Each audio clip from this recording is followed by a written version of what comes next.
Hello and welcome everyone, this is Calebovitsch coming to you with the third episode of Drafters, and today with me is a very special guest, the voice of Eternal, Mr. Mantid Man himself. Tell us about yourself, mister. Well, Caleb, first of all, thank you for having me. I don't know why you chose me for a show called Drafters because if anybody has paid attention, I am terrible at this game, especially the limited and sealed formats. But beyond that, I mean, it's a blast to be here. I'm a little bit about me. I'll be 33 this year. I live in the Pacific Northwest of the United States, more specifically, roundabouts the Seattle, Washington area. Okay. Um, Two kids, wife. Everybody likes card games. Miss Jinxed, my wife, used to stream a little bit before she got super busy, and my son thinks he's the next world champion, even though he can't read. So, other than that, pretty basic guy. Work a standard job, and every other moment that I've got is dedicated to Team Rankstar and trying to put out good content alongside people like yourself. Thank you. About choosing you here, to be honest, you were the only one to respond on a short notice. But honestly, I just wanted to do some great content with you. Have you drafted in the so-called Set 6 or Dark Frontier draft format at all? I have. I had five draft tickets saved up. I've Ooh. used three of them. So I have done some drafts, had a lot of luck, and I am very happy with the way the draft currently feels. I don't think you've put out your guide yet, but I hope you feel the same way. I think this is very Mm? good, very healthy draft. Yes. Yes, it is very healthy. Offers you more options than I initially thought. The only downside for most people are the curated packs, which are full of bad cards, low impact cards. I mean that's the general thought of the public. And as for the drafting guide, it should be up around the time that this comes out, up to maybe a week later. So Fantastic. uh, if it's not out yet, it should be out soon on teamrankstar.com. Now, Mr. Mantid Man, let's dive into the draft itself. I just had one ticket. Okay, so the thing I would like to do is that I will talk about the first pick pack, about some of the cards, then you voice your opinions on them, and in the second pick we will turn it around, you will start, etc., etc., okay? Absolutely. Sure. So, as usual, the first thing I look at is the rare or legendary, because it can be a premium legendary, but it's not. It's just Cloda, Loyal Advisor, a 2/2 quick draw Explorer Gunslinger, which doesn't matter right now, that when you scout, it gets a permanent +1 to attack. So this is very good stats, very good ability. This is one of the few Scout Matters cards, aside from the Scout ability itself. And yeah, red has been pretty aggro, and people tend to like this color. So if it tends to run deep, so this should be a good thought. As for the uncommons, Darkweave Enchantress is decent, but it is a bit on the slower side. Unfortunately, it has almost no impact on the game whatsoever and can just die to some early combat. Heretic's Cannon has been called by many the best or one of the best cards in the current format. As well, you just put it on a unit. It gives it +2 attack, which doubles right off the bat, or the cannon, and with Overwhelm, so there's a potential of quickly dealing a lot more damage than the opponent would think. Temporal Adept is a bit overcosted. Doesn't have. It's more a filler for me, unless you're running a spell heavy deck like Justice-based Combray deck. As for the commons, Retribution is one of the better commons in the current format, as it just outright does all the nasty stuff against a unit. I mean, should be banned by the Geneva Convention, but otherwise, silence and stun and then kill it. You usually have some small flying units or the 2/1 invulnerable to damage on your turn paladin in Justice. So it is easier to trigger the onslaught ability than you might think initially. Another good common, one of the better commons in the format, is Nimble Conscript, the very fast red dude. That's all I can say about him. Other than that, I mean, Displaced Oryctodon is okay, but I mean, there are like at least 4 better cards in this pack. Twinsai is medium. I don't know. What are your thoughts? So I also really like Heretic's Cannon. Even if it wasn't considered by many to be just outstanding, I'm a huge fan of like throwing weapons on stuff in draft. I don't know why. Maybe because they are bigger and larger. That's probably the case.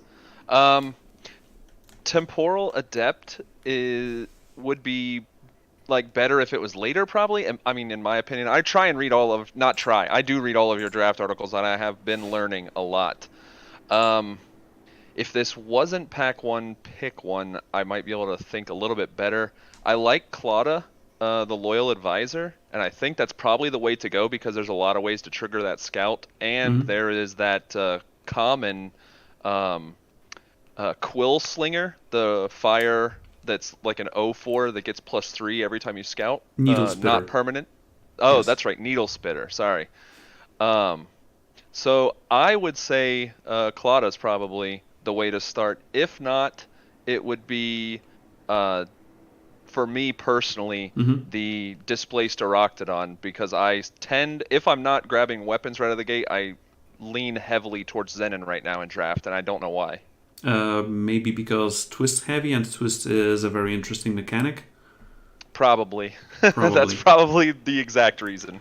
Okay, so for you it would be Clauda or Oryctodon, right? Yes. For me it would be Clauda or Heretic's Cannon. So let's just go for the common one and go for Clauda. Also, I love it. Also, among the 3 of the 4 cards I mentioned, 3 of them are red. And I think someone will be very happy when they get past the cannon. Okay, let's just go for Clauda. Now, pack number 2. Your thoughts? Silver Short Sword is hot garbage. It's hot, but also garbage. Say that again? It's hot, but also garbage. Like a dumpster fire. Yeah. I mean, it has its place probably if you're in the right strategy, but I don't think it is something we want to even dump into considering all the other choices we've got here, and we've got a lot of fun choices. Nimble Conscript, again, is right there, which we've talked about already. Yes. The Bulbous Humbug, pay 2 and twist, get a sigil of your choice in your deck. That has some significant impact, especially in the way that I draft, which is I never get to draw power when I want to. And being able to fix if we end up in multiple colors could be solid since you do get the choice. Yes. Let's see. Also what else flies, so yeah. Damage in the air. Yep, if you're later in the game, it's solid. Blood Nurse is kind of in that same boat with the flying. Being able to, if you can get her down early, attack, and then twist it into the Vampire Bat, is pretty solid, especially if you have a way to get her some extra hit points. Yeah. And get multiple bats. Then she's invincible. High. I mean, the only good thing that there is no bear arms in the curated packs. Would you imagine Blood Nurse with bear arms? She buffs herself and just floods the board with bats. I mean, come on. That would be amazing. Not only does she flood the board with bats, but you're playing the bats, so they all get bigger every time you play them. Woo! Yes, no, she gets bigger, so she can play more bats. That's I'm thinking there's another card I'm thinking of, and I can't remember what it is. I'm thinking Milos Izalio, the newest one, the one from the yeah. But the promos are not in the draft format unless you create them randomly via cargo or good idea at the time. Yeah. I always like kill spells, so Eviscerate is a card that like my eyes are drawn to. Yes. And what about this one? Yep, Streets of Flame, dealing 3 damage and scouting, especially since we have Clauda. That is absolutely a high choice, possibly the correct choice. I would say it is a toss-up between Humbug and Streets of Flame, and I would lean Streets of Flame so we have some openings for Mhm. other colors later. Yes, that's my thought exactly. I mean, if you're in the current format, if you have a choice between two cards of a similar power level early on, in my opinion, you should stick with one color because it's probable you will get color A in pack one, and it will be cut in pack two and three, and you have to get your second color there. Also, when it comes to this pack in general, I think there is only two bad cards in this pack: Silver Short Sword and Warning Jolt. The other ones, I mean, Torite's Test Pilot has been considered by many a very good card. For me, it's 6 or 7 out of 10. Hmm. Good stats, and if you have Twist on Flyers, it means a lot of damage in the air potentially. Ominous Forlong is like Streets of Flame, but for time, because I call him the Time Torch Dino. And even Stone Scar Outfitter has found her place in a lot of aggressive decks, because with Shift 4, you can treat her like Lethrai Intimidator from sets 5 and 5.5 drafts. That is always on, that is always empowered, always gives all your other units +1 attack. But I would agree that between Bumbus Hullbug and Streets of Flame as the two, maybe not two best cards, because I mean, as I said, this pack is full. But I would also lean towards Streets of Flame. Yeah. And let's just go there. Okay, so red seems very open because we keep getting good red cards. I mean, Tantrum might not be the best, but if you have a shifted unit, it deals 4 damage with Overwhelm. If you have spell damage buffs, which are not really that great in the current format, it deals even more damage. But I mean, even dealing 4 with Overwhelm is good. It's like a mini Obliterate. We also have the Nimble Conscript here once again, Bumbus Humbug here once again. We have the red trick, Daring Maneuver, +2/+2, and Overwhelm. I mean, when it comes to tricks, I say that red is the new green and +2/+2 is the new +3/+3. But I still think when I usually have the choice between Daring Maneuver and Streets of Flame, it is usually still Streets of Flame. And the rest of these cards are just mediocre. So for me, it would be Conscript or Daring Maneuver. And this time I think I would go with the Conscript. I would agree with that. I do like Daring Maneuver as well. Tricks are almost as good as weapons for me, but I think the Conscript is good. That extra hit point in that, a 3/3/3 would be great. A 3/3/4 Hmm? is even better. The Reckless, who cares? We're in draft. We're going to be attacking all the time anyway. Yes. Okay. Let's conscribe the Conscript. Is that how you say it? It You is. conscribe? Okay. Okay, the next pack. And we do have a rare here, the Huru Smuggler. But what are your thoughts about all the cards? So Outdraw is a card that I looked at a lot. It's a premium here, and of course all the premiums in this set look even better. The only thing I found anytime I grab Outdraw is the 6 cost is just that's heavy, real Yes. heavy. Yes. So the additional power is good if you're able to get an attack off and trigger the onslaught, but it's a risky grab for sure. I mean, I have found Um, on more than one occasion that if you manage to trigger the onslaught, you don't use that for power up anyway. Because yeah. it's usually the last card from your hand that you're gonna play. Exactly. Granite coin. I still don't know how I feel about any of the coins, let alone this one. Having like a forced depleted power is a little tough. There's no way to gain it undepleted. Hmm. The damage to an enemy, I guess it could come in handy maybe, but there's not a lot of like high threat stuff that's only got 1 hit point unless your opponent is twisting a lot. So They are. yeah, that's fair. So we might fall out of red because, excuse me, Spellstrike Sorceress isn't bad. I've had actually a fair amount of luck with her. Hmm. That +1/+1 permanent on spells is good, especially with you're talking to somebody who just said they love playing tricks in draft right alongside weapons. Yes. And that shift, being able to protect her for a couple of turns while you're trying to get spells out, not a bad trade-off either. True, true. Um, Also, I mean, people are saying Scout Matters, and what was the other one? Warp Matters? No, Armor Matters. Sorry, Armor Matters as armor matters. archetypes. Okay. But honestly, there is a hidden archetype, Spells Matter.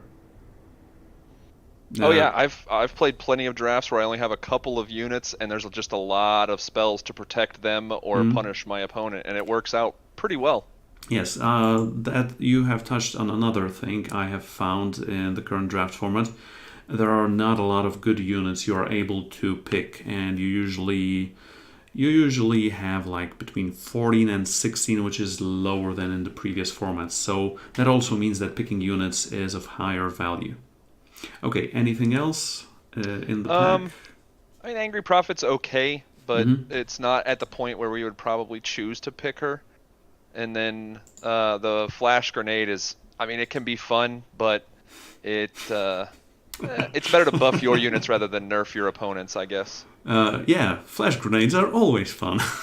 So Don't if do I it was at gonna home, pick, kids.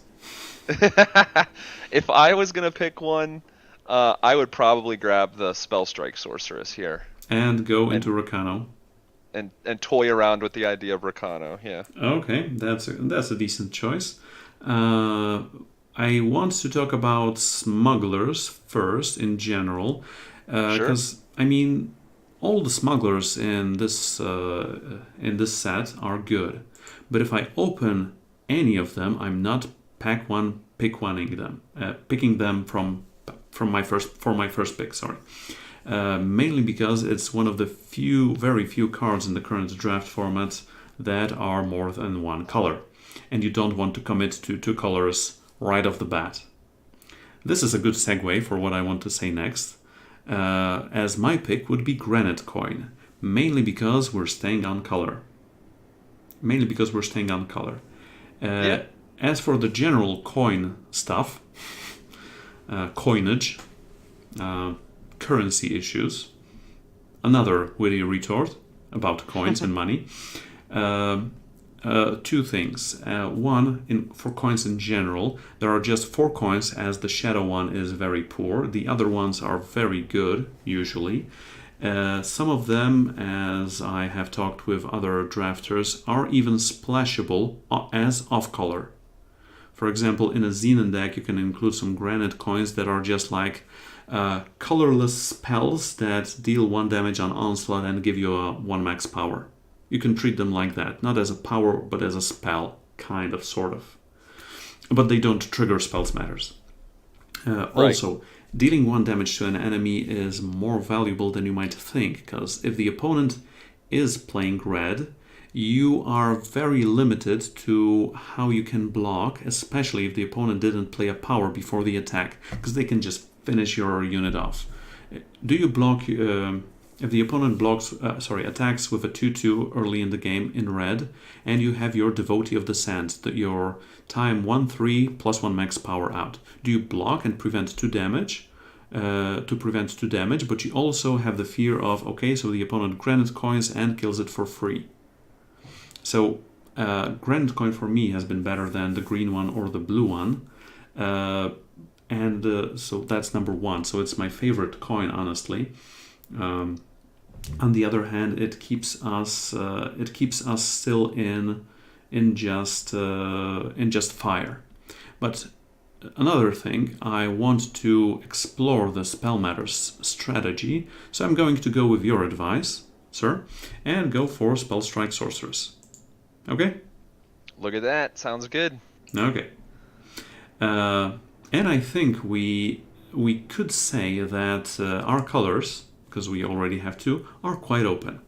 And this is a very interesting pickup here. I mean, a card we can potentially pick up, because this is one of the few Spell Matter cards that are in the current format. Give one of your units +1/+1 this turn, plus an additional +1/+1 for each other spell in your void. So, the so-called Spells Matters. There's also some fast red units like Horde Duelist and Oni Patrol. alongside Flash Grenade, but I think the other three are just better. I'm not talking about the Xenon cards, the Shadow or Time. It is interesting to note that there are no Primal cards here, so Primal has been picked up by at least one person before us. So it's decent to stay away from it, especially that we are getting red and green cards here. I think it would be one of those three cards, but I have really no idea. I mean, if we want to go Spell Smatters, I think I would force Inner Might, but those two units are also great with, I think, Horde Duelist being a bit better than Oni Patrol. What do you think? Oh, I agree with you. I love the fact that Oni Patrol has the potential to be a 1/3/2. That is just super good. But having a charger on 2 that has 2 attack before any kind of Warcry or anything else possibly hitting it is pretty strong as well. I love the fact that Inner Might showed up right after we said we're gonna possibly experiment with the Spells Matters. If I had to pick, and you do. Yeah, I do.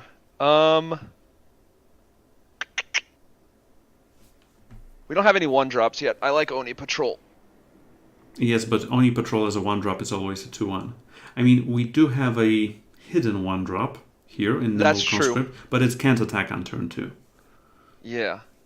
I recant then. Let's go with the Duelist. I like the idea of Inner Might, but some of these units are just too good to pass up.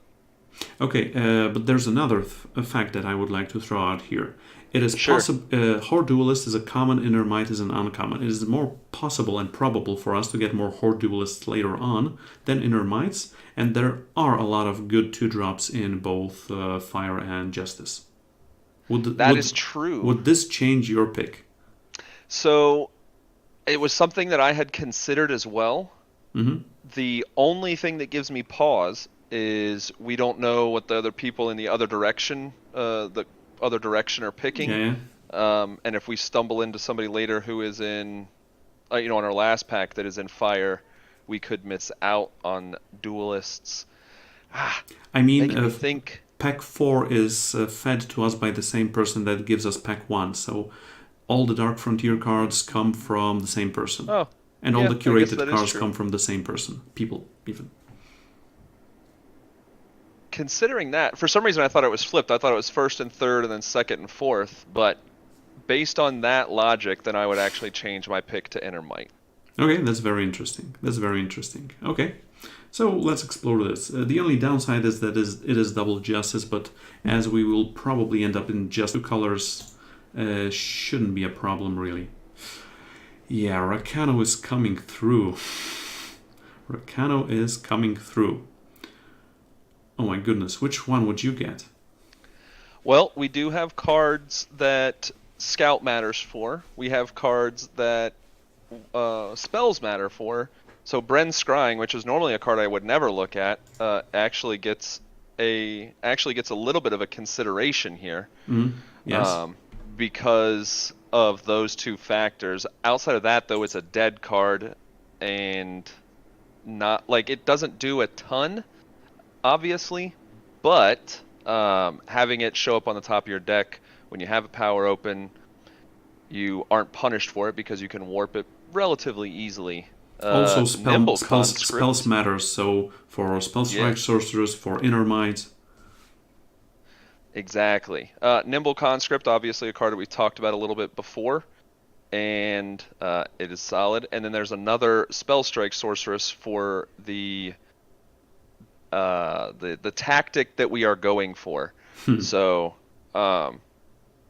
I would say that Spell Strike Sorceress is probably the pick here. Maybe it gets flipped.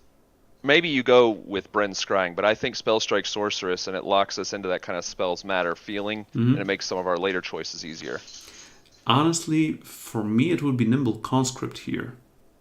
Really? Why is that? Yes, because it is the most aggressive 1-drop ever in both Eternal and Magic and all card games. Brent's Crying, I don't think it is a good card. It could be played as a filler in some decks where Warp matters, or Spell matters, or Scout matters, and for us Scout matters and Spell matters. But I wouldn't consider it if I have Nimble Conscript for sure. If I have Spell Strike Sorcerers, I don't think I would consider it either. So, for me, it would be Conscript. I am okay with the conscript take. Again, that 3/3/4, even with Reckless, is so good. And I mean, we are going into spells, which means we're going into tricks, so it will be easier for us to just whammy the opponent as hard as we can. Yeah. Can we go absolutely. conscript?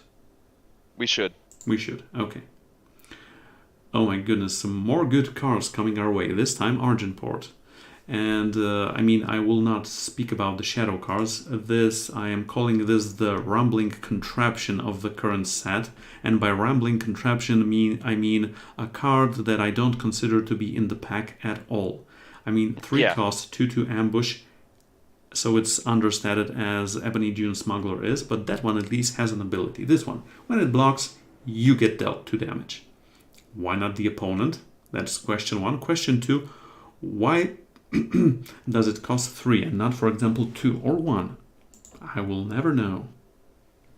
Okay. Yeah, that card's super aggravating to see. I don't think I've ever grabbed it, and if I have, I've obviously never used it. Okay. Svetia's Faithful is one of the better commons in the format as well, especially if you trigger both abilities, which means you play it off the top of your deck with Onslaught. It's just amazing tempo and card advantage.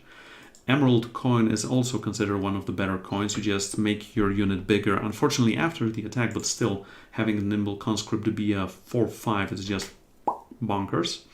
Colossal Blade Barrier is one of the few true armor matter cards, but we're not into that. So for me, it would be Svetia's Faithful or Emerald Coin with a slight or with a big nudge towards Faithful.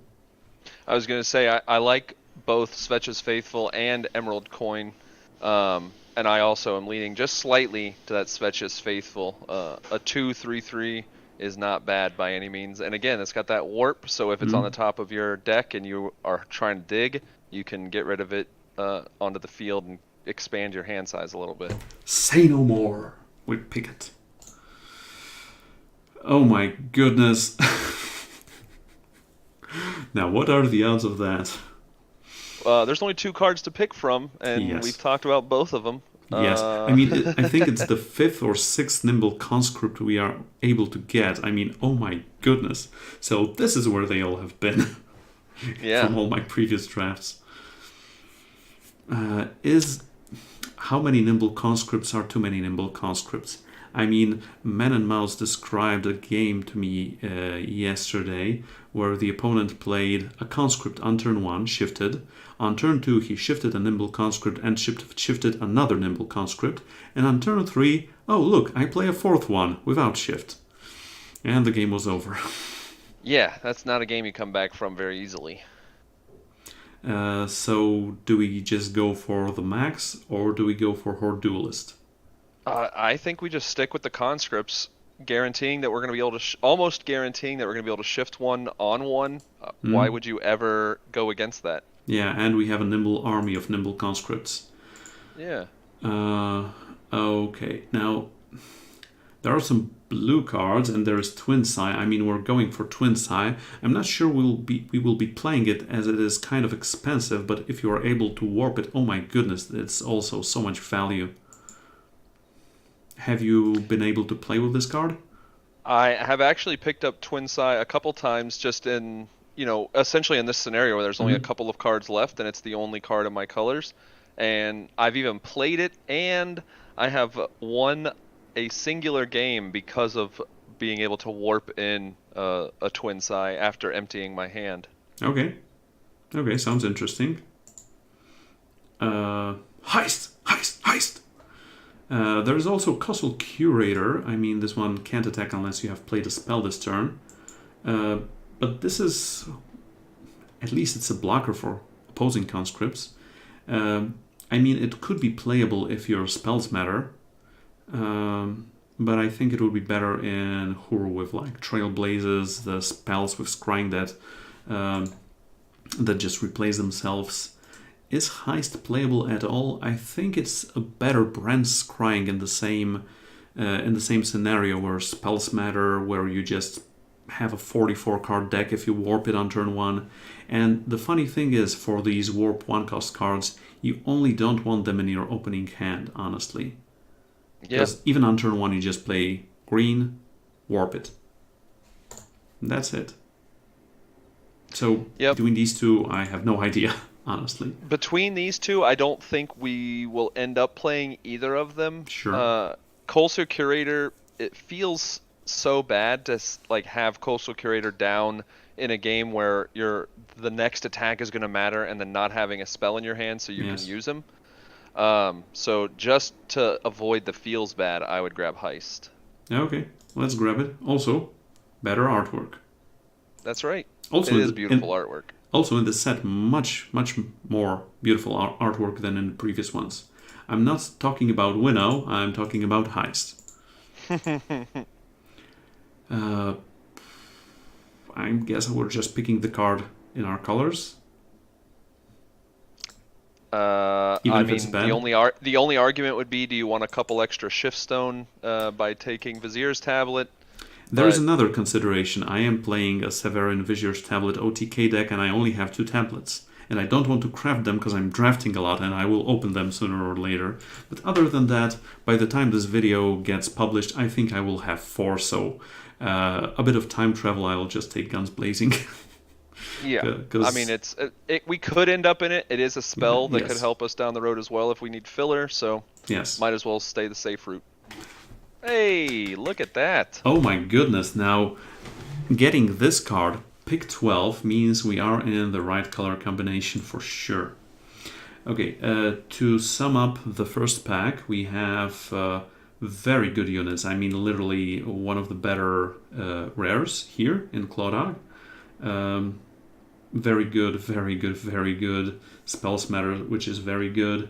Inner Might, Streets of Flame. I mean, wow, we're very heavy on playables. And also we already have 7 units that we are going to play like 95+% of the time in a meta game where you usually don't get too many good units. Yeah, that's we have a solid first 12 cards. Like a 10, 11 of them are going to be cards that we play, which is phenomenal. I mean, 12 cards in 2 colors. That's what we're usually gunning for. Blazing. Wink, wink. Okay. Yeah, we call that living the dream. Out of this pack, I mean, we have Stonepowder Heretic, which is the wielder of the Heretic's cannon. Unfortunately, he doesn't have Overwhelm. Yeah, but he would get it if we gave him his secondary cannon, and then which we don't have. And then he quadruples his attack to a whopping 16. Yeah. Tower Shield, like it's okay on the surface, but you're not. That's only if you're playing like Armor Matters. It's okay on the surface. Oh my god, you're so literal. Also, Tower Defiance Shield is definitely the the card here. I gotta say, Tower Shield always has been my favorite kind of shield in RPGs. Oh, agree completely. I mean, grants you cover. I mean, come on. Anyway, getting back to Miria. I also think Defiance is the clear pick here. It is one of the few good kill spells, and this format usually tends to be quite fast indeed. We don't want to swerve into other colors right now, I think. And I mean, okay, I have used Overheat as a market card, as a market finisher, and it has been good in that regard a couple of days ago. Ruin has come to this family, but not really. Quoting Darkest Dungeon here. Grit is as bad as it was usually for almost all of the formats where this has been in, which is 4.0. Let's just go with Defiance. I mean, Cabal Countess is a great rare, but it's double shadow, so it's not splashable. Just go for Defiance. Um, hmm. Okay, there are a couple of interesting things here. So this is one of the few other Spells Matter cards, kind of, sort of. This Resolute Paladin is very fragile and vulnerable even to the smallest of granite coins, unfortunately. But it is a potential pick for this deck. Excuse me. Suffocate is a great card. Not a great activity, but a great card. But I don't want to go into Shadow right now. From our colors we have Coastal Diplomat also, and Pummel.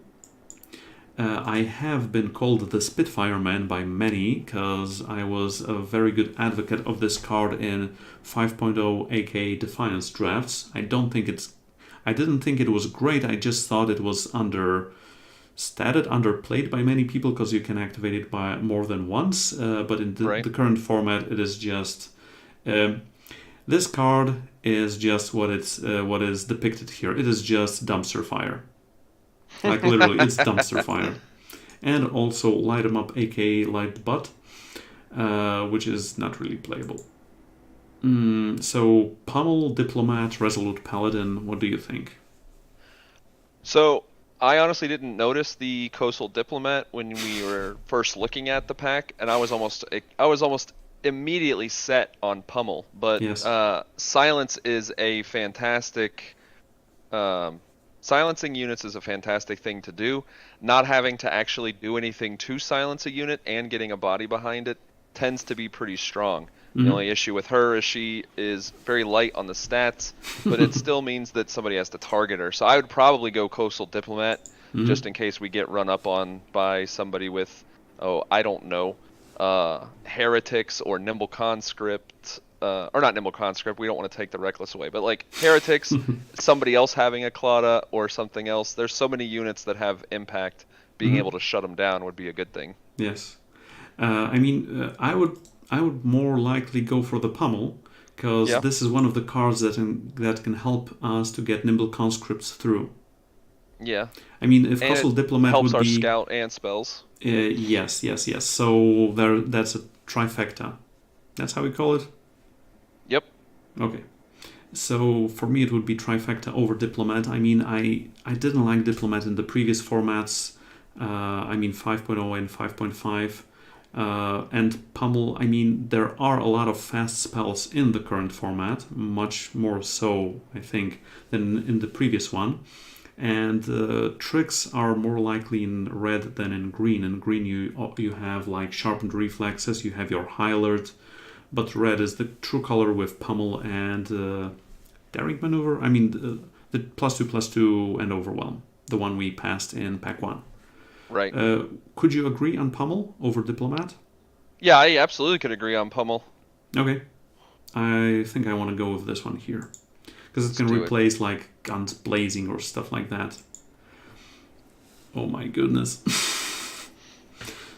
There are no green cards here, and there is one red card here. I remember Hellhound, or the On the Hunt, generating the Hellhounds being a lot more impactful early on when I started playing Eternal, which was back in right when the second set came out. It showed Omens up of the on, Past, yes.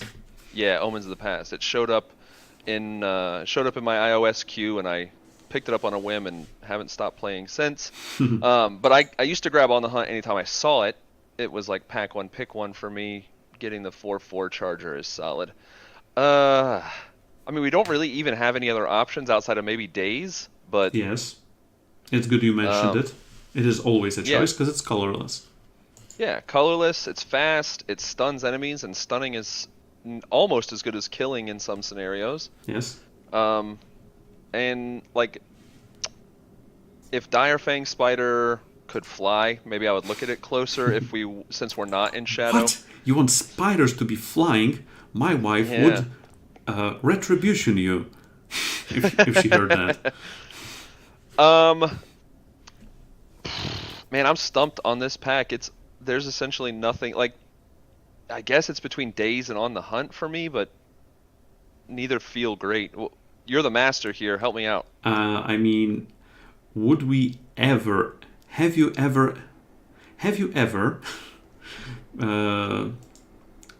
okay, would you ever play On the Hunt in your deck? Would you ever play Daze in your deck? Both are spells, so they are for the spell matter. I'm not looking at Worn Shield because we don't have any twist dudes out there. Yet, at least. So, as I said, both On the Hunt and Daze trigger our stuff. I think Daze is much more impactful in an aggro deck than On the Hunt. On the other hand, well, the question here is, does putting a card on top of your deck help you? I mean, you're sacrificing a card to get a very fast, very well-statted unit. On the other hand, this could also have another implication in the current format that I haven't previously thought about, and I would like to share it with you and the internet right now. So, for example, turn 1, you have, or maybe not turn 1, but a turn in the game. You want to do something like attack, have a combat trick up, just do some stuff. But it turns out you have a warp card on top of your deck. And you don't want to warp it because it would be card advantage, like getting a Blink Wolf out. But on the other hand, you want to spend your power better. So, for example, you attack, and you have the option of using your trick. You do it, you don't have the power to cast that card from the top of your deck, like Twin Sai or Blink Wolf or something like that. But you can go for On the Hunt, put a card on top of your deck that you will draw for the next turn, and you can play it for 2 with charge, and then you can warp the card that you weren't able to warp in the first place. I mean, it's a very narrow scenario, but this is the scenario where this could matter more. Yeah, I mean, I had never even thought about that with how many warp cards are around. On the Hunt saves you from your own cards in some scenarios. Kind of. I mean, saves you from being from having to play to play them. But I still think I would pick Daze. Yeah, I think so too. Like, On the Hunt is really cool if you can draw it and have it on turn 1 with nothing else. But we have so many Nimble Conscripts already. Yeah, We're possibly going to get more. Like, Daze, like you said, is very good in this aggro style deck. Being able to lock down a unit for a couple of turns, it's spectacular. Okay. So let's go for it. Okay, now we have some more decent cards to go through. Unfortunately, I have lost to somebody playing Hall of Lost Kings recently. I think it was in Sealed. Someone got a Xenon Cupbearer, gained some life, created this card randomly. I think of a cargo, played 5 Sentinels. Yeah. Jeez. Yeah, that's not a good time. No, I did not have a good time at all. But we do have some cards for our colors. We have Cloud of Ash that exhausts all enemy units. And remember, kids, you can't exhaust the opponent's units that have endurance. There is Castle Diplomat, obviously, we have talked about her briefly. And there is also Fall Short. What do you think about this card? So, Fall Short was a little bit better in the last draft set when there were less units with battle skills. Like, there's still plenty of no battle skills units now, but there's so many with battle skills. I feel like this is a dice roll, obviously. It could be useful, it could not. Do we want to take that chance? I think out of the cards that we've got, maybe, but with the style of deck that we have, Cloud of Ash isn't necessarily a bad thing, again, considering how many conscripts we have. Okay, so that's an interesting thing you said, that Fall Short is now worse than in the previous formats. I have also heard a lot of opinions that it is better than in the previous format. For me, it's the same, and I don't enjoy it too much. So, yeah, the opinions differ on this card. I mean, usually it depends on what you're playing against. I mean, there is Porcelain Mask and Infinite Hourglass in the pool still, so the opponent can hose your Fall Shorts because all of their units get a certain battle skill, but that is a very fringe scenario right now because relics don't matter at all. I mean, okay, so that's Fall Short. Which one of these 3 would you pick here, sir? Um, I think for what we are doing, I take the scary sleepy dragon, Cloud of Ash. Okay, yeah, that makes sense because we want to get through those conscripts, Clodaks, etc., etc. And this is just a kill spell, not for the units, for the opponent. And I Yep. agree, I totally agree. Let's move on. Let's move on to a pack. Oh, okay, we have some green cards here. I didn't see them previously. Uh, okay, what do you think about these two choices? So, I mean, Valkyrie Militant, it's a 4/2/2 flyer. Hmm? We only right now even have the possibility of playing, I think, one, maybe two weapons Twin to sides get so the far. armor. Yeah. So that won't currently come into effect too much. Tinker doesn't do anything outright, Hmm? and it could take a couple turns to see what it actually affects. So Hmm? it's another little bit of a risky card. Hmm? But I think the Valkyrie Militant is probably Hmm? better. Having some stuff in the air Sure, is always good. I agree. I just wanted to ask you a follow-up question. Would you pick Seed of Fury here at any point If in the any Valkyrie scenario? Milit if the Valkyrie Militant wasn't there, I might take Seed of Fury just to have the potential of grabbing a couple of primal cards splash later. Sure. But Militant is just better than the potential of Splash, right? Exactly. Sure, I totally agree. I totally agree. And, okay, once again, we are without our colors in the current pack, with only Detain being, I mean, it is the Kira killer. If someone drafts Kira, the Prodigy, the green 2/2 for 2, that gets buffed permanently off of all until the end of turn effects. Um, there's Compass, there is Daze. I mean, the best card in the pack is Wormstone, hands down, whether you Hmm. have spells or not. But other than that, huh? I mean, so Astromancer's Compass is not terrible. Mm-hmm. I mean, it's not great for the style of deck that we're building. Mm-hmm. Um, If it had Warp. Yeah, if it had so many other things, if it had Scout, if it had Warp, if it, if it left the +1/+1 on your guys, it would Oh just be my a goodness. better, it would be a better green ring. Detain is almost unplayable. Doesn't it saves you for a turn? Maybe you get to Mm-hmm. kill something with it. I think Daze is probably the right pick here again. Mm-hmm. Because I mean, uh, both have a similar effect, but Daze is more proactive. But Hmm. now that we do have already one Daze and one Cloud of Ash, I don't think we will keep a second Daze in the deck at all. So the thing is, do we? I mean, my opinion, because I don't know. We could go for the Detain and maybe play it in a fringe scenario. I mean, it is Hmm. also possible for us to just get a green merchant and not want to die at some point. We could go for Wormstone because if we end up with a lot of Seek powers and or Seats and or Praxis Combri Insignia, we might splash it because spells matter here.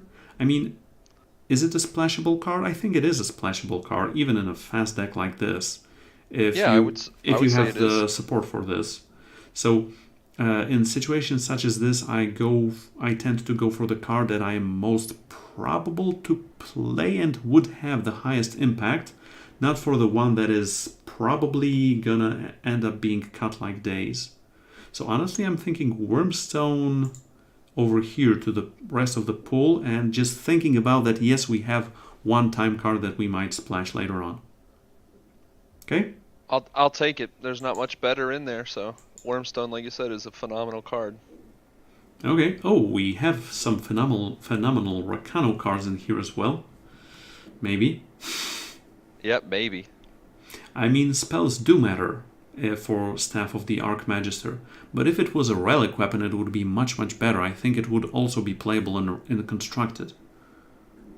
Oh yeah, I agree with that. If it said relic weapon on it, it would assuredly be played in constructed. Assuredly. Okay, Deputy, Detain, Pyrodept. Deputy is always fun because it has Aegis. If we had more weapons, it could be good. We do have some combat tricks which make it decent. Like Pummel, Inner Might, yes. We also have two Exactly. Svetia's Faithfuls. We do. On the other hand, Pyrodept. yeah, there's the Pyrodept. I mean, it's solid, it's a 3-1. There are a lot of ways of dealing 1 damage, with the red coin being the main one, or Belligerent Yeti, the 2-1 Twist Yeti for 2 that pay 1 to twist and deal 1 damage to something. So there are some downsides to it, but I still think, I mean, we have 8 units right now. I think we want to stock up on units, and it is... I mean, the stats on Pyrodept are, for me, more important than getting a 1-drop to trigger Svetia's Faithful, probably. Because we have some 1-drops already. Yeah. Like Conscript. So I think Pyrodept is the choice here. I think so too. Nothing for us here. So we have the potential of Splashing Time. This is a spell. Spell matters for Wormstone. It redraws itself. Just dispel. Yeah. Oh, I think Dispel is a great choice if we end up having the ability to put stuff in. It's a safe one for sure. Okay. Safe word. Dispel! That's right. It's going to be our safe word for the game. For the draft. Okay. Tower Shield is the only card in our colors. Go for it. Yeah.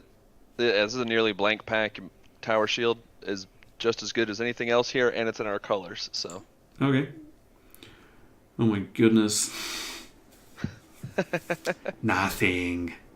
We already have... I mean, even in time decks, I'm not playing to Dispel. So if we're splashing blue, maybe the Downpour? I mean, this is not a choice that will end up in the deck, but still, I would like to think about it, and I think it's Downpour. Yeah, it's good to have options, good to have Maybe. outs. So Downpour, I think, is also the correct choice. Oh my goodness. Let's just go for Meditation. And Meditation is better in the current format because there are a lot of warp units. I mean, in Fall of Argentport drafts, there were not many warp units, if there were at all, because I don't remember right now. Here, warp units are plenty, so this is actually a good thing. Meditation. It's a good Meditation. thing. Oh. Stop meditating. Look at this. Okay, Another Tower Shield. And we both said we are fans of Tower Shield, so the previous one was for you, this one is for me. Yep, it has our name on it. Let's put it in and just see what happens. Let's scribble our names down on it. Okay, and we're up to pack 3 here with Tomb Protector. A 6/8 for 6. Your cards can be stolen while Tomb Protector is ready. Not as in the game, is ready. So it's even more conditional. I mean, the stat line is good, but it's not our color. We have some cards in our colors, like Encouragement, Warp, give a unit +2/+2 and flying this turn. I had an option of playing it, I think, in one of the sealed decks a couple months ago. And I thought it was a fast spell.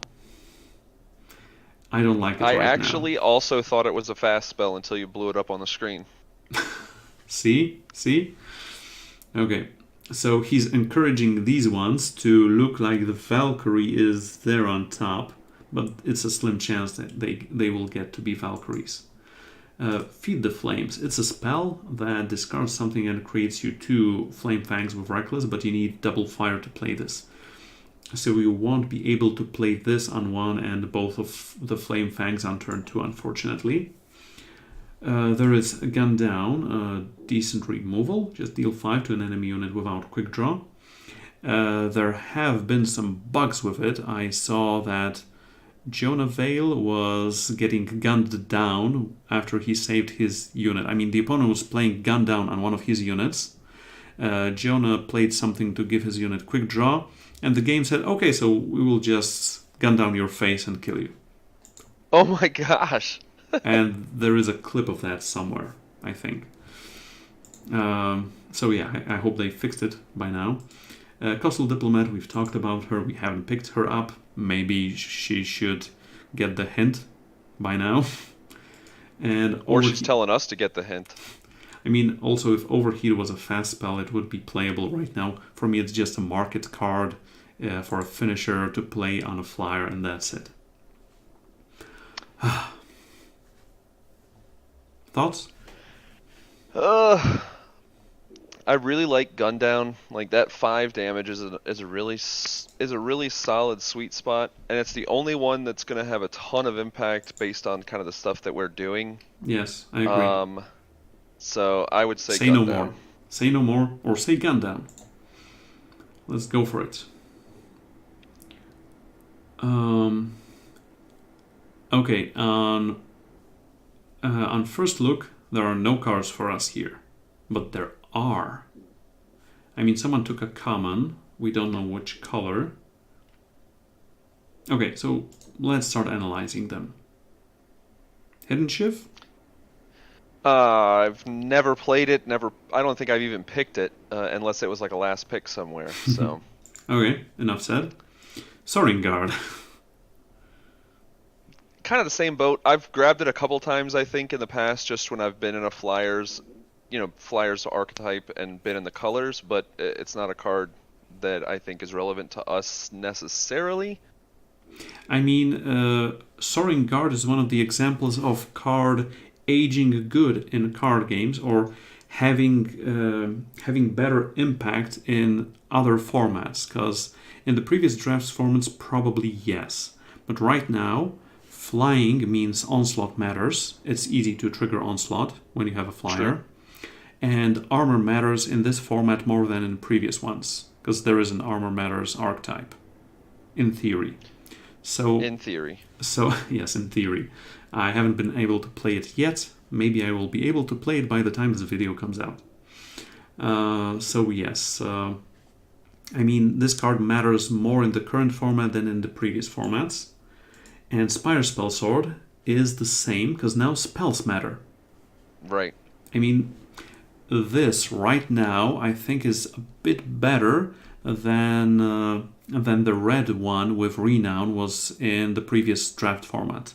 I don't remember his name. He was a red 1/1 for 1 also. Also, when you play a spell, it gets +1/+1 this turn, but it had Renown, create and draw a treasure trove.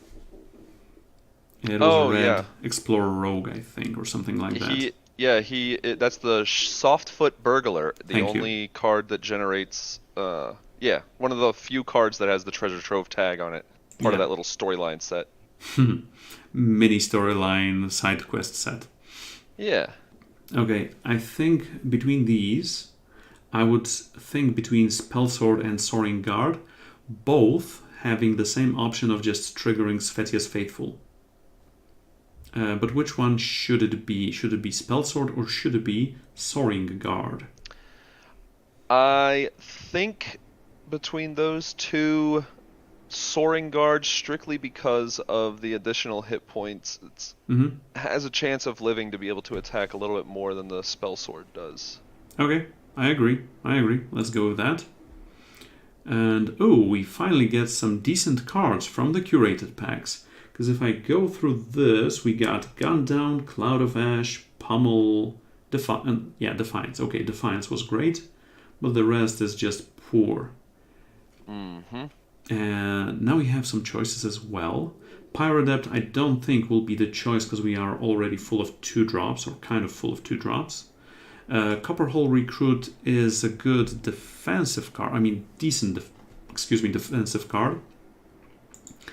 But there's also Backpacker's Machete. And someone on my Twitch channel said that the unfortunate truth that coming from the Voltron weapon-heavy format, right now, this is one of the better weapons you can get. Yeah, I really like Backpacker's Machete. I am actually finishing a draft on my account that has Backpackers. I think it has 2 Backpackers Machetes, actually. Okay. Being able to scout is so good, and then the +2/+2, it's way up there for me. Okay, and so you also think this? I do. This is the pick? Okay. What do we have now? Okay, Hidden Shiv, I don't think it's really playable as well. So we have Erlenblade. Costs 4 less if you sacrifice a unit to play it. Would you ever sacrifice a unit to play it? I haven't had the scenario arise yet where it made sense. Would you sacrifice a Soaring Guard to play it and be a 3/5 for 2, but for 2 cards as well? Maybe, but probably not. Okay. Would you pick Grit? Never. Even as a 12th card, never. Okay, so let's just look at the other cards then. I don't think Awakened Sentinel or Avarax Familiar are very splashable, and it doesn't look like we're gonna be splashing any of these cards right now. Lightning Strike is splashable, but it's a defensive card and we have an offensive deck. Seed of Mystery is just... If we picked like Siphon Vitality, the Xenon 6 cost fast spell, opposing unit get -1/-1, your unit get +1/+1. Then splashing 2 colors off of a 2-color power source might be good. I mean, I did this in 4.0 or 4.5 drafts. But coming back full circle, I still think we pick Heirloom Blade. I'm not sure we're gonna play it. I agree. I mean, it's up against 2 very garbagey cards in our colors. Yeah.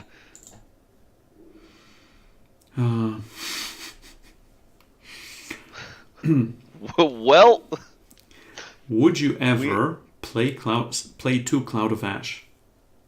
No, there is not a reason to play 2 Cloud of Ash. And it's also a very interesting thing for me, because there are some cards that I want to have in my deck in drafts. Like Cloud of Ash in red base aggressive decks. But there are a lot of cards that I don't want 2 copies of. And that is Cloud of Ash. Yeah. Dumpster Fire? No. So... what? Another Wormstone? Oh, I think we grabbed the other Wormstone, just in case something happens in the next 18 cards or 19 cards. Okay. I have to say I have died to the opponent playing this card. Not even from Warp, just from hand. I actually like Dustblind. The only thing I don't like about it is I hate the art. Like, I understand the concept behind it, but I think we could have done better than Horse Hooves. Okay. What about Auric Weaponsmith? I actually, again, said earlier, I like to play draft decks and limited decks with weapons. Okay. Auric Weaponsmith is a card that I have picked up many times and had do relatively well, even though it is not terribly good. Okay, we have Backpacker's Machete, Twin Sai, and Heirloom Blade, and my Tower Shield and your Tower Shield. That's right. The 2 towers shields. Okay, so I think mine is with the eye, or was it yours? Never mind. Auric Weaponsmith, coming back to that, has another hidden cool application in the current format, the green coin. Because the green coin plays a +1/+1 weapon. Mm-hmm. So it plays a +2/+2 weapon. And right now, green coins, if we get this, and we will, believe me, we will, unless I misclick in the next 5 seconds, green coins are much higher when it comes to being picked in Pack 4. Right now. Oh, moving on. Only 1 card. Playable. We get it. Blinky it is. Blinky it is. I don't see any cards in our pack here except for the Seed of Progress, since we could end up splashing some time. Yeah, some time or some other time, sure. Yeah. Deft Strike, maybe. Yeah, I guess. Like, it's a toolbox card just in case, and we already have a meditation. Well.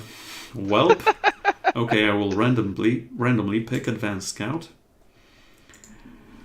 Okay. Interesting fact. Manufacture, I think, will end up in this deck. Because it allows us to play... It will allow us to play Heirloom Blade almost for free. Oh my gosh. You're so smart, Caleb. Thank you, I think. Okay, also is a spell, so triggers Spell Strike Sorceress. But I mean, only Spell Strike, Sorceress, and Inner Might are spell matters right now, as far as I remember.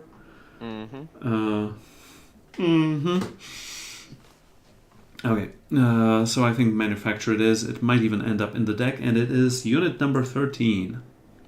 And, ooh, look, there is nothing out there for him. No future whatsoever. Insert a drum roll, please.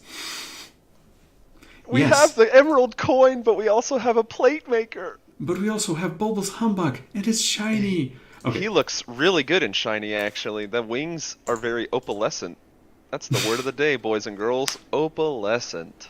And let's spell it. It's an O. It's a P. It's, okay. Let's talk about the other P, that is Plate Maker. Could you tell us a couple of things about this card? Well, we're going to read the text out loud for anybody that's ASMR listening to this video. Minotaur Plate Maker is a 4-cost, 2 justice required, 2/5 Minotaur.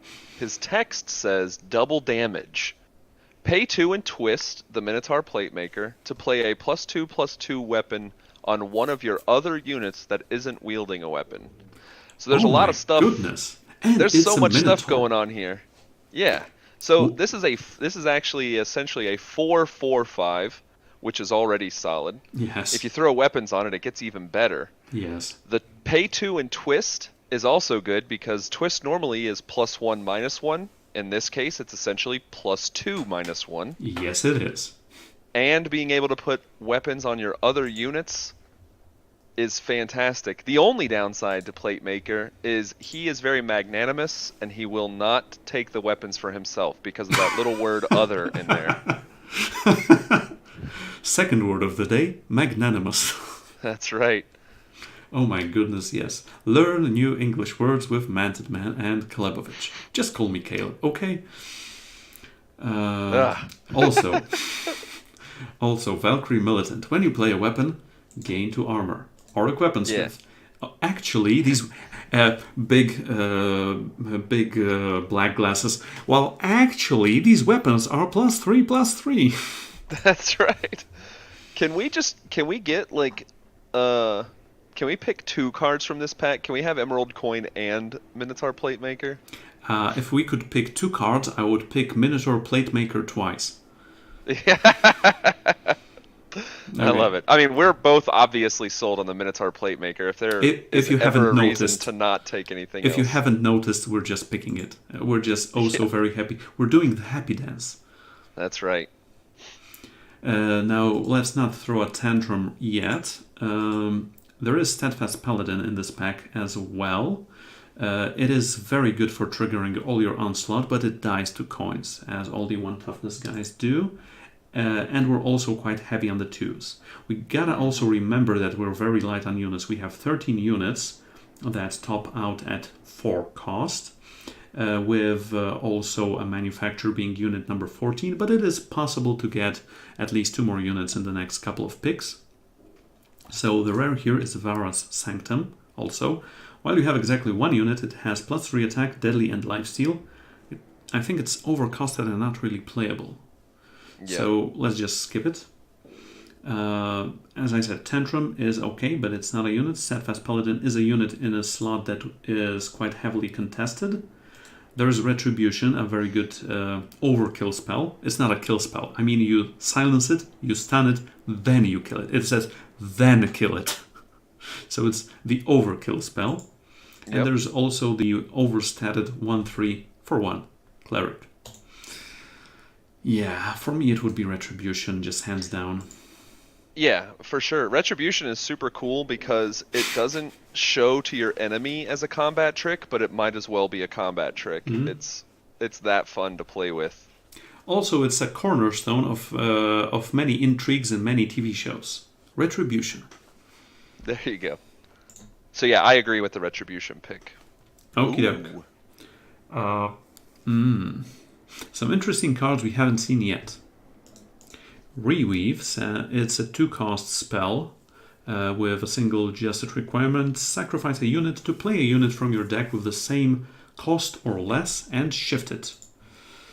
But I don't think it's too playable. unless you want to sacrifice your good 4 unit for another good 4 units or something like that. But other than that, I don't think it's playable. There are barracks. One of the few Scout Matters cards. What do you think about this one? You and all the viewers are going to end up laughing at me. I didn't even know this card existed until right now. It's the dorm room. I have never seen it. Seeing it for the first time, if it said like 6 or 5, if it was like 5 and play a 3/3, it may be in a lot better place. 7 is super steep, man. Yeah, but you get the effect on it's really cool. Like getting to scout and getting 4/4 warriors, plus you get the 4/4 right out of the gate if you trigger onslaught, which we're going to be doing a lot of. I mean, with Blurry Chaser, it's just pay 5 to get 3 4/4s into play. But it is for me, it's for a Sky Crag-ish control scout deck, and there are those out there. But yeah, I don't think it fits with us. No, 7 cost is just like 3 too much. If it cost 4 and gave us 2/2 warriors, I would play it. Oh, you would play it religiously if it did that. Yes, outdraw is very expensive. Heist, Brand's Scrying, Guns Blazing. We have almost all of those warp spells. Not Brand's Scrying, but we talked about it. Yep. I have no idea what to pick here. I don't think I would play any of these. Yeah, like Reweave isn't going to fit in our deck really at all. If it was a fast spell, it'd be a different story, maybe. Yes. Clan Barracks is way too expensive for what we're trying to accomplish. Outdraws in that same boat. It just doesn't have the impact at that 6. We already have Guns Blazing. We already have Heist. Outdraw or Brand's Scrying? Bren's Scrying, I guess, probably stands a better chance of getting played than Outdraw. I guess so, because it triggers Scout and Clodagh, it triggers Spells Matter, and we're usually just playing a 44 card deck with this in there. So yes, I agree. Okay. Best card in the pack, hands down. Yep. Best art in the pack, hands down. Lightning Sprite. She's so awesome. Those wings, man. Yeah. I mean, Twinside also has amazing art, and I have to go back to Elder Scrolls 3 Morrowind for this. And there's a story there of glass armor and killing vampires and reloading my save game for like 2 hours to kill all the vampires in a nest, like mid-game, to jump from here level-wise to here equipment-wise. But I think that's a story for another time. So 1, 2, 3, 4, 5, 6. 6 primal cards. I mean, the variance that you can get 1 card of a color or 6 cards of a color, I think they should do something about that. Because, for example, if you open it in sealed, you could play like 4 cards here and have a chance to go into colors. Yeah, that's a crazy high-rolled primal pack for sure. Yeah. We were complaining about not seeing primal cards in a pack earlier, so that's very strange. And seeing Lightning Sprite here might mean that just someone took a blue rare or legendary, like, I don't know, the new Tamaris, the 6 cost 4/6 flyer or something like that. Yep. But getting back to our deck, for us it's Twinside number 2 or is Mining Team. We haven't talked about this card yet. What are your thoughts? I mean, it triggers the scout stuff that we are, potentially doing with Claudia.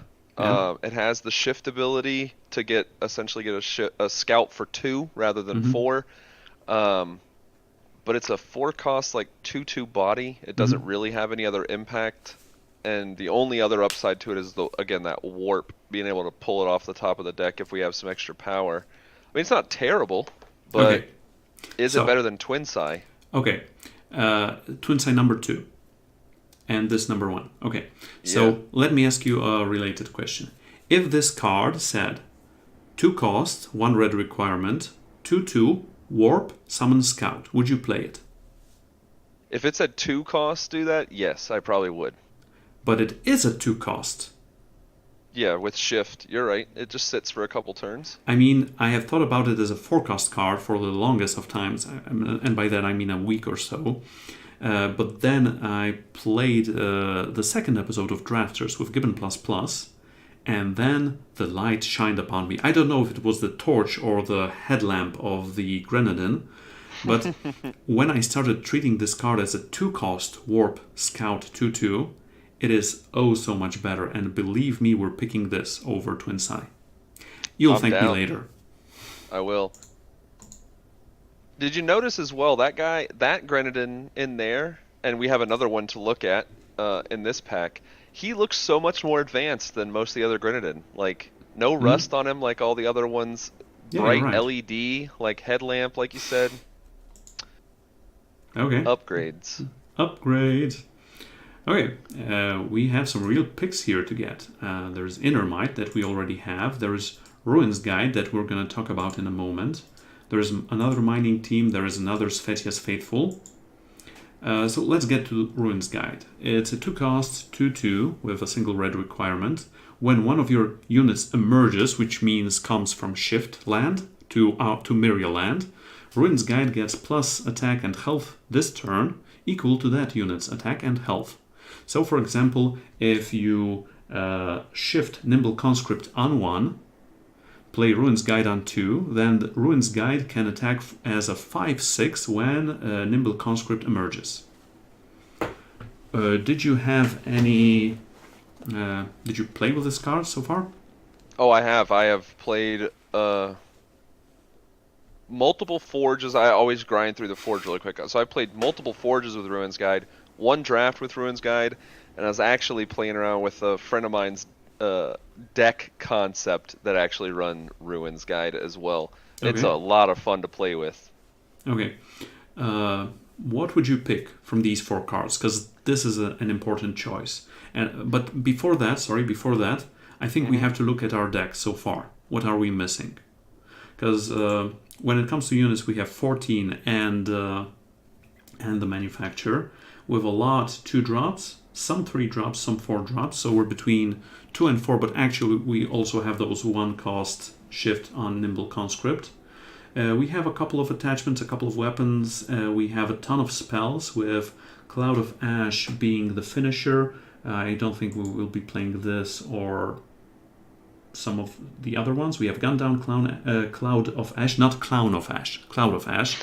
Clown of Ash would be very depressing, like a heavy smoker clown that is also one of those horror clowns with sharp claws, etc. And that is a vision I'm going to leave you before you go to sleep. Streets of Flame is good. Retribution, Inner Might for Spells Matter, Pummel, Defiance. So we have a lot of spells. We have some units, some good units. So what do you think? What should we do? What should we do? So you said this choice matters, which makes me think that you already know what we're picking. So I might get this wrong. I don't. Really, I don't. Okay. It is a heavy toss-up for me between Inner Might and Ruins Guide. We have so many shifted units. Ruins Guide makes a hell of a lot of sense. Yes. But Inner Might, because we already have an Inner Might, it buffs the one that we've got, and it is buffed by the one that we've got. Yes. So it also makes a lot of sense. I would almost flip a coin. The only thing that is going to sway me is we have, let's see, 1, 2, 3, 4, 5, 6 2-cost units already. Svetia's Faithful are not 2-cost units, believe me. Oh, that's true. Oh, Caleb, I'm so torn. I'm gonna say Ruins Guide because we have so many of the conscripts. I agree. I think we're lacking units at this point, and we can always just play it instead of Pyrodept. Exactly. So I agree 100%. Okay, this is the needle spitter that you were talking about previously. Unfortunately, it is not permanent. But for example, if you get a Blurry Chaser, the 1/3 Quick Draw Yeti for 2. That for 1 you can twist it and then you scout. And I had an opponent, just a Needle Spitter in play. Then played Blurry Chaser, triggered Scout 3 times and attacked for 9. I mean, it is a big fireball coming your way, but otherwise I don't think it's playable. Yeah. I don't think this card is playable. We also have Spell Strike Sorceress number 2 or Oni Patrol. And for me, this is another toss-up, a coin flip. And I would like to hear your thoughts once again. Because of the assessment we did in the last pack and how many spells we've got, I think Spell Strike Sorceress is the actual correct play, because Oni Patrol is kind of overshadowed by so many of the other conscripts and things like that that we've got going on. Okay, I also forgot to mention that Spell Strike Sorceress had shift, so we already had 5 shift units. Mining Team, Sorceress, and Triple Conscript for our Ruins Guide, and I think picking second Sorceress means we have 6 shift units. Shift units also mean unblockable later in the game, so I agree. I agree, it's Sorceress. Okay, so I don't think Colossal Blade Barrier. I mean, we do have Soaring Guard and a couple, Valkyrie Militant and a couple of other things, but this is a 5-cost finisher. It is flying, and this is a 5-cost ground finisher. So this is a choice between 2 5-cost finishers. And I think flying beats blank any day of the week, yes, even though the Rallying blank. Sergeant is a 7/4. Yes. And that being 7/4 is just, oh my goodness, so huge. But it's still Warhawk.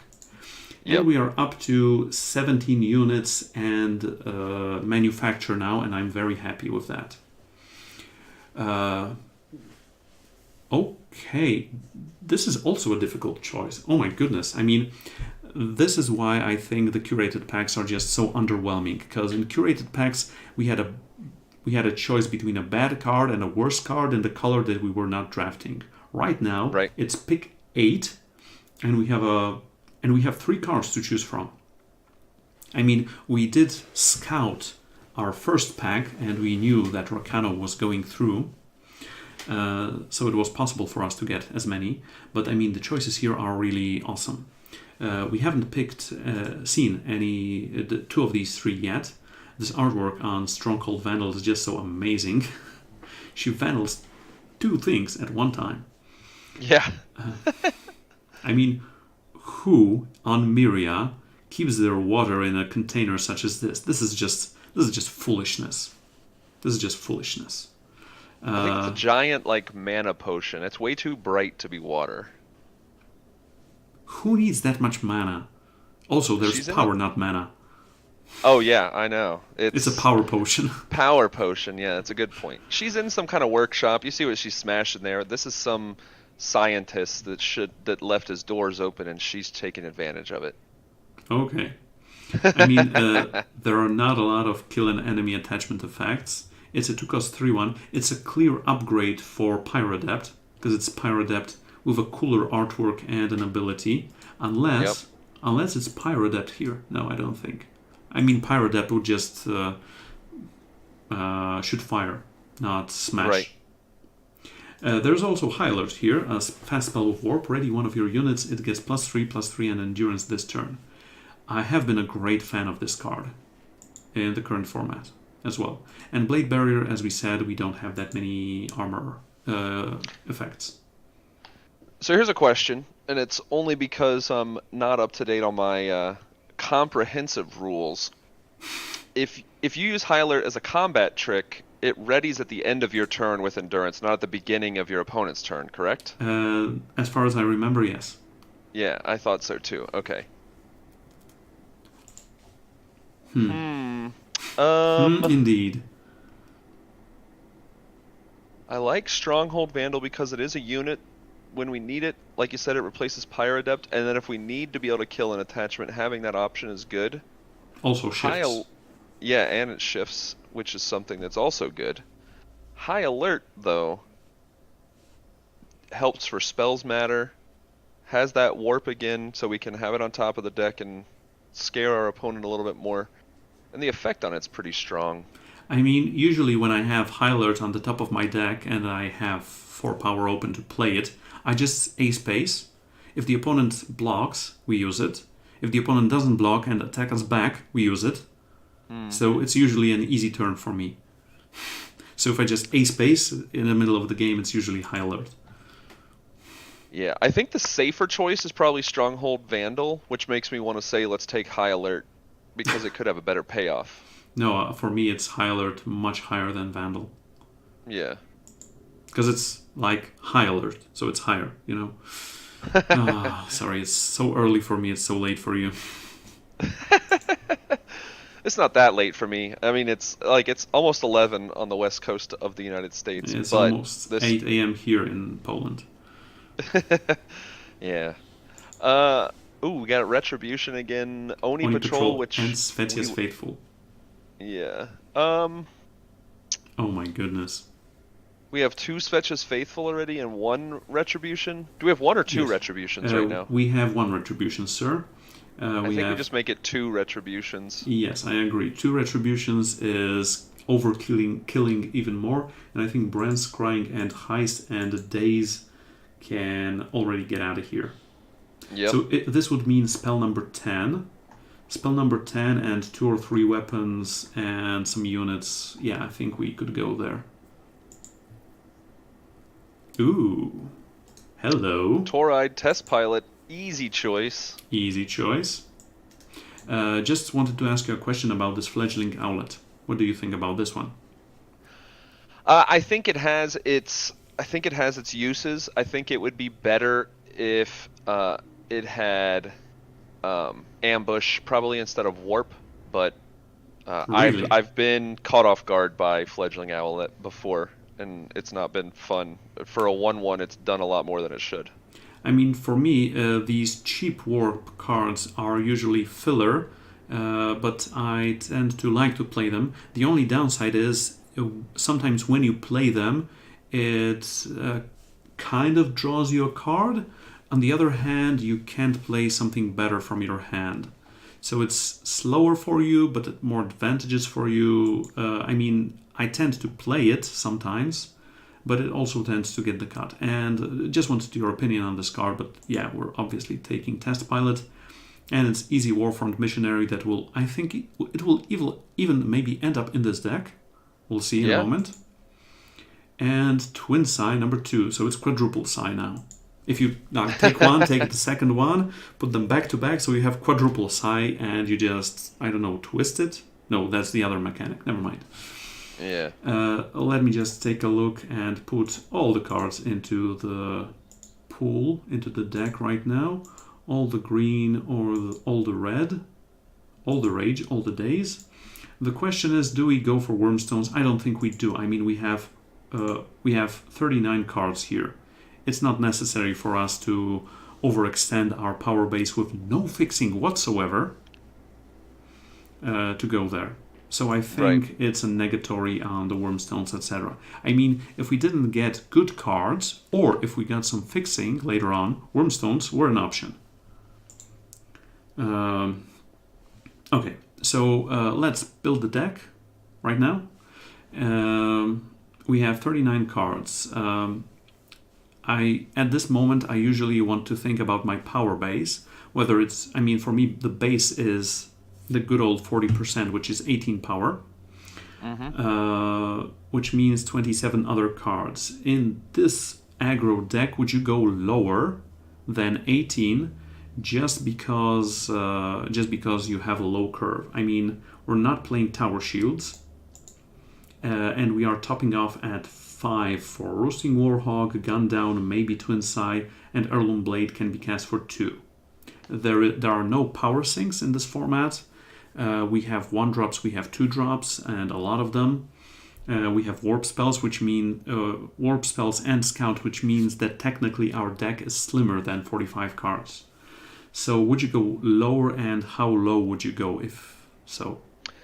So I'm going to preface all of my next comments by saying this is where I always mess up. I've drafted plenty of good cards, but I am terrible about making cuts appropriately. So I am definitely looking forward to this part of the video.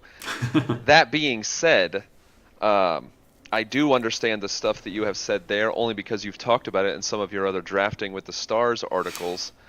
On I would go down teamrankstar.com. on TeamRankstar.com, brought to you by InkedGaming.com. I would go down to probably 16 power. 16 even. Oh my goodness. Yeah, only because very aggressive, and we have so much scout, a fair amount of warp. I don't think we have that much scout. I think we have more warp than scout. Oh, fair. We'll see in a moment. We'll see in a moment. Yeah. Okay. So I would go lower. I would contemplate 16, but definitely down to 17. Okay. I agree it's between 17 and maybe even 16. Now let's just cut some cards that we won't be playing. So I think this is an easy heist out. I think Days is out and Guns Blazing are out. Blazing. How many units, attachments, and spells do we want to play? I mean, I also like to put brackets. For example, if I have 27 cards, I have 17 units, which means I have 10 spells and or attachments. Do I have more than 10 spells or attachments? Right now we're going for 28 or 29 cards. If it's 29 cards, for example, if we keep all the units, we have to cut 5 cards from attachments and spells, etc., etc. I mean, just putting some qualifiers there into our categories of units and attachments or spells. I mean, attachments or spells in one category, which means units, non-units, power. Okay, there. Yep. I said it. 19 units with manufacture, that's 20 units, is a bit on the higher side. I think I would like to keep manufacture for spell strike, sorceresses, and inner might. So we have 20 units. And I think we can cut, 2 or 3 of them. I think Pyre Adept is probably the first cut. 1, 2, 3, 4, 5, 6, 7.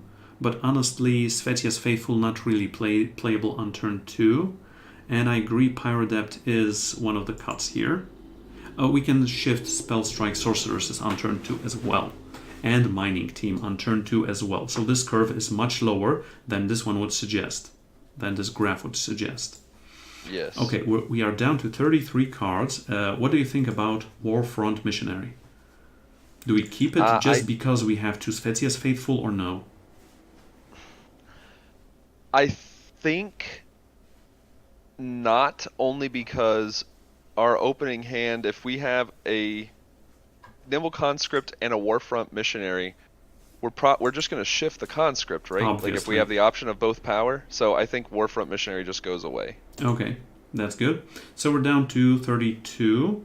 So now let's make some future counts outside of units, because we have 17 plus 1. We might go one lower, but I would like to keep it at 18. Attachments. Machete, I think, should stay, because it just makes something like a conscript go through much easier. Double Twin Sai, I think 1 for sure is the cut. Do we keep the other one? Do we keep Heirloom Blade? I mean, this is a very aggressive deck. We have some armor matters or weapon matters like Auric Weaponsmith. We have help with armor in Valkyrie Militant, in Taurite Test Pilot, and in Soaring Guard. But yeah, I think that, we keep the Twin Sai and the Heirloom Blade. Both of them. Okay, that's interesting. So for now, let's go through the spells. I think Brent's Scrying can get out of here. We don't need it. Okay, so we're left with 30 cards, and I don't think I want to be playing 15 power here. I think I want to cut 1 or 2 more cards. Now, which ones would they be? Indeed. So, looking at what we have, maybe we cut... Maybe we do cut something between the Twin Sai and the Heirloom Blade. And I think, only because of some of the other cards that we've got, Twin Sai is actually what I would cut. I agree with you here. Because Heirloom Blade, I mean, we can sacrifice Blinkwolf that we warped, or, I mean, Svetia's Faithful that we warped as a 1-1. Or Spell Strike Sorcerers if spells won't matter. and we do have some armor gaining abilities, etc., etc. So I also think Twin Sight is the cut. Okay, we have 16 Justice cards, 13 Fire cards. The requirements are usually singular. We have double on the Plate Maker. We have double on Heirloom Blade. We have double on Inner Might. And that's it, with Justice being a bit higher than Fire. So I think it would be 9-7 right now. No, 10-8. Okay, they want to give us 18 power. Get out of here. So it's more like 9-7. But on the other hand, we want to play Nimble Conscripts on turn 1, so it actually might be 8-8.